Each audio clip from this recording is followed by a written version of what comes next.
long time since I've made a video, and that's because just with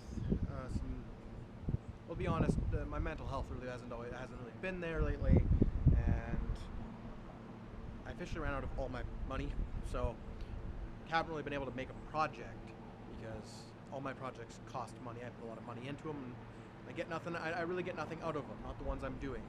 Today's an update video with a bunch of little videos that I've been keeping track of through the last couple months that I just really haven't had time to put together. And today I thought I'd give you guys just an opportunity to see all these videos and kind of just see where I'm at in my life and what I'm working on.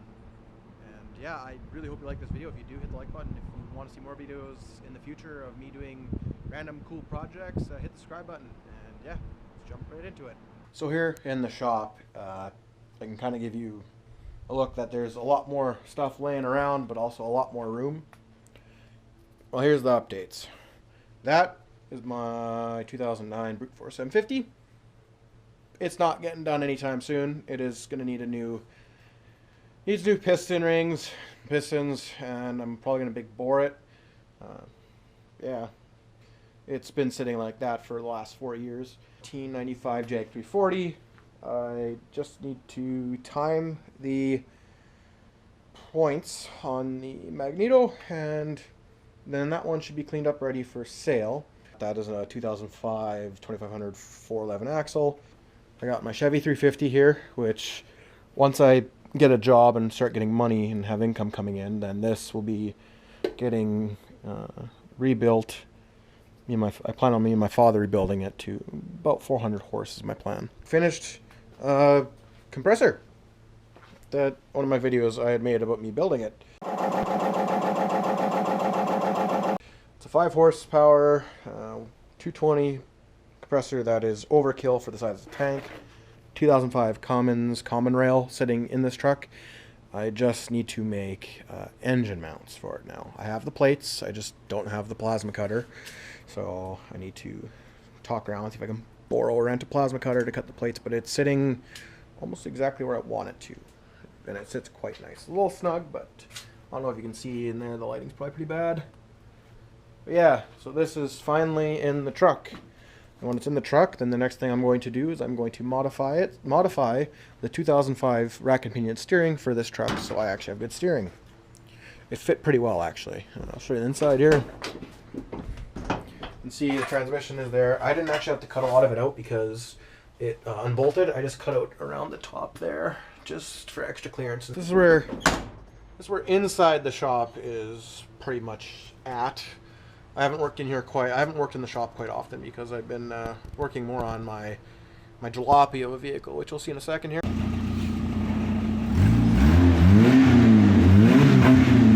We'll roll a little bit so I get the back.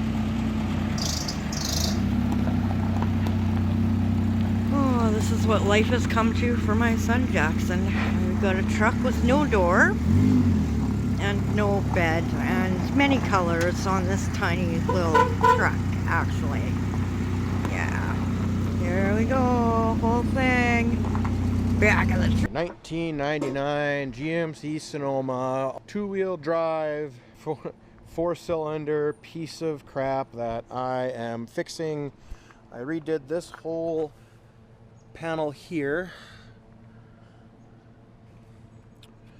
And I'm slowly fixing it up more and more. And here is the other part that I'm fixing. I'm also kind of grinding off the rust on the back, and just not really like professionally grinding off the rust, but just getting it off enough where I can do a quick coat of anti-rust primer. But yeah, this is the jalopy. This thing was actually 5 different colors. Front panels, which are black, are actually green. The door is red. The tailgate was red. Red, green, black, gray, and purple. The box. Right here. Purple. So the story of this truck that's right behind me here is actually, well, not really interesting, but it's kind of funny. So I had a 1960s, early 1960s, probably around the 1950s, John Deere tractor. Just a riding lawnmower tractor, every attachment possible. And all of a sudden the piston rod decided it did not like that it was in the engine, and so it just decided to let go. And it cost more. It cost more to repair that tractor than it was worth. So I put it up for sale, and I got a bunch of hims and haws, and all of a sudden I was woken up in the middle of the morning. A guy says to me, he's like, "Hey, you want to trade for another tractor?" And I said, "Well, not really. I'm just trying to get rid of this one." "Well, what about a Beater S10? "Sure." So I drive 2.5 hours away, and I picked this lovely thing up. Now this man is, well, he's interesting. He's like, "Yeah, it's safety and everything." So "Sure, bring me the safety papers." He comes out with this little piece of paper within, which I'll show you here in just a second, actually. Here, I have one right here. So he comes and he hands me this. So where I live, this is a permit paper, not a safety paper. It is saying that your vehicle is permitted to drive on the roads for X amount of days. For example,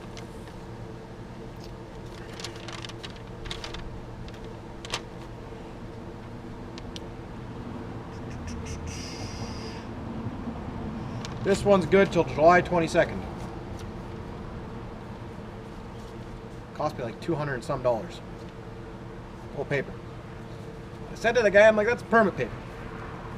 No, that's a safety paper, says to me. I said, "No, that's a permit paper. That is not a safety truck."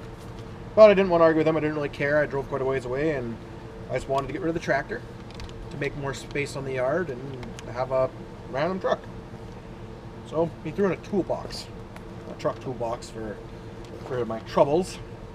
And that I got rid of because I didn't need the toolbox.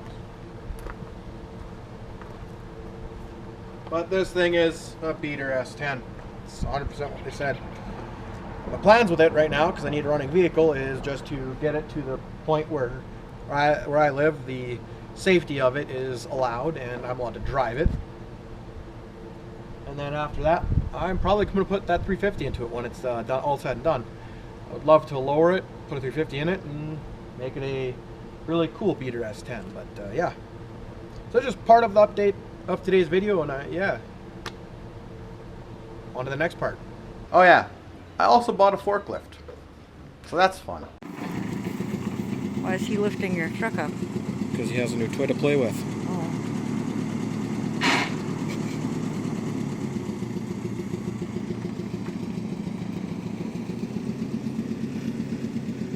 Welcome to my son's world.